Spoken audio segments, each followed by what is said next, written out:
We are back. Fucking hell, there it is again. I don't know why I do it. I just do it every time. It is what it is. Do you know what I mean? We're back with the podcast. I was going to do the pod on my travels, and I'm going to tell you a little bit about it because it's the Nathan Joseph podcast. Don't worry, I'm not that self-absorbed. I want to stick to my guns. However, couple man been bad-mouthing me, you know, on like other podcasts and that, yeah? So is there beef? Well, I'm going to give you my thoughts on that exactly, to be honest. B-Tech, Joseph, Love Island PT's thoughts, yeah? So, here we go. First up, I'm in Germany. Das Deutschland! That's right. Been here a week, can already speak the language. I wanted to do this podcast on like travelling, seeing new places, because I think not my way of living is the right way of living, but obviously for me, you're gonna die. Everyone's gonna die. These eyes are all you take to the grave with you. You can't take money, you can't take the drugs that you do in Ibiza. You can't take nothing. All you can take is your fucking memories. So, going to new places and seeing new things is so high on my things, on my values. Like, it is part of my identity. I want to see every single bit of the world that I can before I die, because at the end of the day, death comes to us all. And I can promise you now, there is no way on God's green earth that I'll ever be that fucking person that goes fucking Dubai every year, or Benidorm every year, or Ibiza every fucking year. Like, do more. Because in my head, the reality is, the reason why half people go Ibiza every single year is because they want to say, Ibiza 2019 was fucking mega. 2020, oh yeah, I was in Ibiza. 2021, Ibiza. Well, obviously it was COVID, so that's fucked that little segment up a little bit, but you get the point that I'm trying to say. I just think that there's so much more to life, and I see people in their droves going to the same places with knowing that half their fucking town is going to be in that place. Why would you want to go on holiday and see people that you know? The only person that I know here is my missus, and that's painful enough. No, I'm joking, she's actually mint, but less of that, less of the cute stuff, you know, less of the cute stuff. So anyway, I'm in this tiny town called Freiburg. It's on the border of Germany and Switzerland. It's in Germany, but it's close to Switzerland. So I flew into Switzerland, got an hour transfer into Freiburg. Honestly, this holiday, I don't know what it is. I'm not on holiday, clearly I'm working. But it has been, I've finally realised I'm getting on. Do you know what I mean? I've realised I'm getting old. Parents used to take me away when I was younger. Thank you, mum and dad. That's probably what's installed this identity where I need to see everything. They took me all over the world, which I'm blessed about. But they used to take me to see all these fucking buildings and all this shit. And honestly, I thought, what a load of bollocks. I remember we went Hong Kong one year. Mum and dad are like, oh, let's go and explore. Let's go and see this Buddha and whatever else. And in my head, I'm thinking, not a fucking chance. At the time, there was a dome, an EA dome in Hong Kong. And it was up the mountains, and basically it was just a room full of like Xboxes, PlayStations, whatever. So I said to them, I was like, drop me off here, I'll smash everyone here at FIFA, which I did, and yous can go explore and come pick me up when you're done. So I spent a day just in this EA dome playing video games, won myself a free copy of FIFA, which I couldn't play back home because it was obviously synced with the Hong Kong PlayStation or whatever it was, but still won it because I'm a master at FIFA. Anyone can step to me.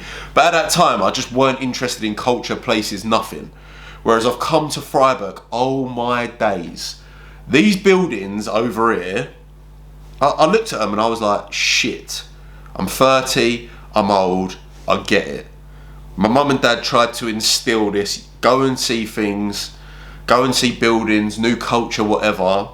30 years old, although I like to go new places, I've never really thought, oh, it's because I like the architecture or take in the place that I'm in. This holiday, honestly, I think it was a cathedral. Don't get me wrong, I'm just working my way up. But there's a cathedral in the middle of the town, and I must have stared at it for about 20 minutes just thinking, how? That is beautiful beyond belief. So yeah, I have discovered I am getting on. Anyway, been in Freiburg Wednesday to Friday. There was a wine festival Friday night. We've been so lucky on this trip, honestly. So there was a wine festival Friday night. We didn't know that was on, but apparently it's a massive thing for the town. Hasn't been on for 2 years because of COVID. So literally everyone was out. There's people in their lederhosen, which is like that cute little German outfit. It was blokes in it. I weren't bothered though, because they was playing instruments and it was like culture, yeah. So that was sick. Then Saturday morning, went over to Zurich. Pa la la. Honestly, the place is beautiful. Beautiful. And again, Saturday night, there happened to be a Latin festival in Zurich. Never been to one in my life. Didn't know what to expect. Unbelievable. Like the people, the food, the dancing. Not my dancing was pretty horrendous, but just seeing the Latin people, I got told off by the missus for saying Latinas, because obviously that's referring to the females. But yeah, the festival was insane. The food, oh my days, like sign me up. The next big trip I do, South America, I'm coming for you, because it was exceptional. And I guess the reason why I'm telling you this is because I want you to do more. I want you to go and see more. I want you to do things that maybe have never ever been on your radar. I've never thought to myself, oh yeah, let me go to a Latin festival. I don't really, unless it's red, I don't really like wine, but those two events over in 2 days, I was like, this is unreal. Things that I've never done before, and I was just like, cool. I know what I enjoy in my normal life, and now I've expanded my horizons. And I must have said to my missus about 20 times in the 2 days, how lucky are we that this is on? Like, it was just mental. And the reality is like, we said, oh, we don't think we could have done this with other people or whatever, or some people, because they'd have been like, oh no, that'll be shit. But my thought process is really like, if you try it and you don't like it, you literally can walk out. What have you lost? The entry fee of the festival, or however much money on the glasses of wine. Do you know what I mean? Like it really, I don't understand why people don't try things. So that is the message that I want to get across. Like, just try everything. If you don't like it, then how can you'll never know.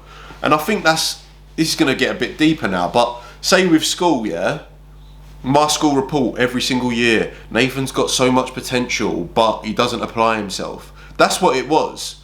But in the subjects that I liked, that I was drawn to, then I would apply myself. And all right, yeah, try everything at school, but you're going to get to a point where you're like, I fucking hate all this shit. I can't bother to put effort into this shit, but let me try this. And I think that's something you should take into life, because without trying everything at school, you don't know what your passion is, or you don't know how to find it. So yeah, the message I want to get across from this weekend is try. And I was going to do a longer segment on that. However, man's been like called out a little bit, you know. The BTEC Joseph Love Island PT. First of all, Nathan Joseph PT is suffice, or Nathan Joseph. I'm a PT. Love Island don't define me. It's just a part of my life. But thanks for bringing that up. And I did do BTEC, so I'll let you off on that one. So yeah, James went on Diran's podcast, said a little bit about me, and I am going to tell you my thoughts on what he said. First things first,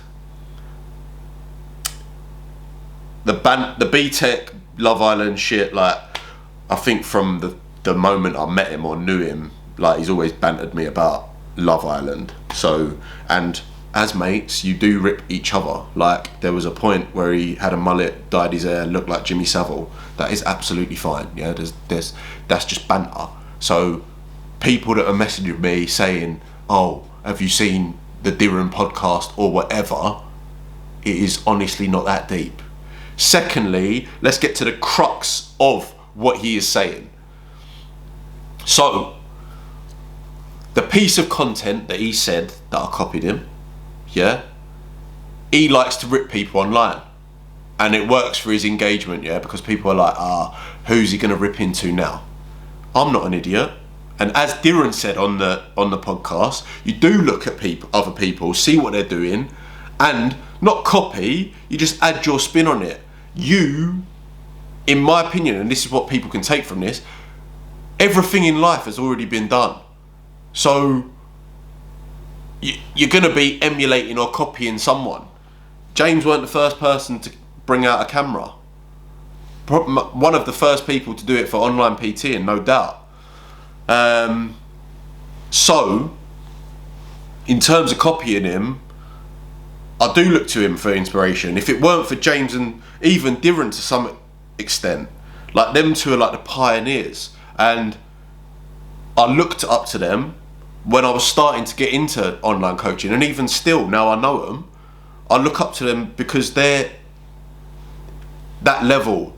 And if you're not learning from other people, what the fuck are you doing? So in terms of content, yeah, I will do content research. And the bit of content was basically I remixed a reel of some fitness bloke saying that he could do, the way to get abs is doing like box jumps or whatever. Yeah? Which obviously, well, not obviously, but James weren't happy with. Or not, he weren't happy with. That's actually what I want to touch on as well. Because throughout my friendship with him, he can be a knob, but in the right way. And I've noticed this, I'll do this now with some of my mates, but in the podcast with Diran, he says it comes from a place of love. And I'll never forget one day, he was going in on me a little bit, and he messaged me on WhatsApp. He was like showing me his watch collection, APs, Rolexes, whatever. And I was thinking, fucking hell, this geezer is caked. Fair play. Then, about half hour later, he messaged me. He's like, I'm not showing you that to show you what I've got. I'm showing you that so you can see what you can get. And that's exactly the same as this bit of content, which has obviously been taken in the wrong direction by some people. Like, he wants me to be me in my own right, and maybe that bit of content touched a little bit too closely to what he does, which is fair enough. But at the end of the day, you go on Instagram, you're going to see a lot of a James Smith influence across fitness social media. That's a fact. But at the same time, I know another PT, and his content started banging out of nowhere, like it just went boom. Yeah. A week later, I'm seeing similar shit on James's content, which doesn't mean that James is copying this other PT, but he's a smart bloke. He's thinking, fucking hell, that's getting a nice bit of interaction. How can I incorporate that on my content to then make that blow up? So, yeah, there's nothing like, from me, like everyone saying, oh, you were right, what's been said, da-da-da, have you seen it? Like, relax your batty. Honestly, like, Instagram ain't life. At the time, I wanted to make sure that there weren't no issues with me and James. I didn't kiss my teeth. I didn't go, I didn't go, I will carry on copying your content. What I said was, I will keep looking at your content and I will put my spice on it, because I'm never gonna if I see something that works or something that's going to make me be better, then I'll do that. But at the same time, with my content now, I do have to be more creative. And since that moment, I'd say I am more creative. So in a way, thank you, innit? And it doesn't upset me that I can't see James Smith's story. Like, it's not the end of the world. And it is what it is. When I visit Australia again, I'm sure that we will be sweet. And as he said on the podcast, it comes from a place of love. And I think people are I think a lot of people are pussies. So if they hear anything that could be taken in a negative way, they will. Whereas in my mind, I'm like, cool, I've asked you if there's a problem. You've said no. You've told me why. And then that's that. It really is an issue, and if anything, like, not to eat bumhole, but without people that were the front runners in the online game, then I wouldn't be where I want to be. Because if I look back to when I started, I was like, I want to help people and I want freedom in my life. How do I get that? And at the time I did follow him, and I was like, fuck, this geezer's got everything that I worked for. Oh no, it's Nate Diaz that said that. So yeah, it is what it is. Like, relax, everyone. It really isn't an issue. And as you hear, Darren said that it don't come from a bad place. It don't come from a bad place. And you'll see essences of James's content in Darren's in James's, James is in mine, whatever. Like, we're all online PTs. I'm not being funny. If you look at David Beckham, yeah, he kills a free kick, top bins. Just because Trent Alexander-Arnold is doing exactly the same, don't mean that he's a fucking weapon, does it? It just means that he's like, oh, sick. That is something that I want to be able to do. How can I do it better? And that's where we are. And that's where we are, boys. So, yeah. No beef. I'm going to continue to enjoy my travels now. I am in Freiburg for another day. And then it's off to Amsterdam, y'all. Don't worry, not going red light district. That's not really something that appeals to me at all. It actually makes me feel a little bit ill. I've been to Amsterdam before, never been to the brasses, but seen them through the windows, and I think that is one of the most... I remember I was with the group I was with, my mates were like, oh, they are fit though, and I was like, I just couldn't look beyond the glass, you know. I was just like, I can't see beyond the fact that you shag people for a living. So yeah, that's my thoughts on it. But I will be enjoying Amsterdam, the culture, the buildings, the architecture. Go down the canal, get on my bike, maybe have a couple of zoots, because I am partial to that at times. Sorry, mother. But when in Rome, I've lost my head now. I need to get my nut down, do a little bit more work before I can go and explore Das Freiburg a little bit more, yeah? Anyway, that's that. Next week, I might actually put up something on my story to see what people want me to talk about. I'll be leaving Amsterdam, so maybe I'll do one on Tuesday next week. But anyway, thanks for listening. As always, like, it does mean a lot to like, subscribe, give me a 5-star review on Spotify, Apple. Yes, it might sound beggy, but at the end of the day, it's going to help me speak to more people, which I would fucking highly appreciate. Have a great week, and I'll catch you in the next one.